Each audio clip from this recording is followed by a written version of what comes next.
Hello everyone, in this video we will discuss about definition of protein, structural classification of protein with their examples.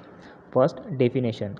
Proteins are macromolecules composed of one or more polypeptide chains, each with a characteristic sequence of amino acids linked by peptide bonds. Now we will see structural classification of proteins with examples. First, primary protein structure. Primary protein structure refers to the linear sequence of amino acids in a polypeptide chain. It is the simplest level of protein structure, and the example of primary protein structure is first 6 amino acids in hemoglobin, valine, leucine, proline and insulin. The second is secondary protein structure. When a polypeptide chain often fold into regular structure like alpha helix or beta sheets, these are stabilized by hydrogen bonds between amino acids.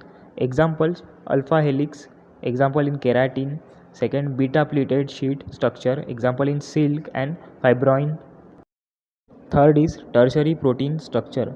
When a polypeptide chain with its secondary structure is further folded and twisted about itself to achieve maximum stability, forming three-dimensional structure. It results from interaction between amino acid side chain, including hydrophobic interactions, hydrogen bond and disulfide bond. Example of tertiary protein structure is myoglobin.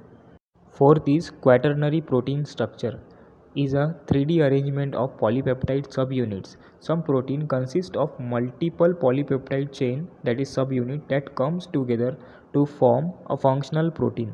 The arrangement of these subunits and their interactions contribute to the quaternary structure. The examples of quaternary protein structure is first hemoglobin with 4 polypeptide subunits, second DNA polymers, third ribosome, fourth is antibodies. I hope you like this video. Like, share and don't forget to subscribe.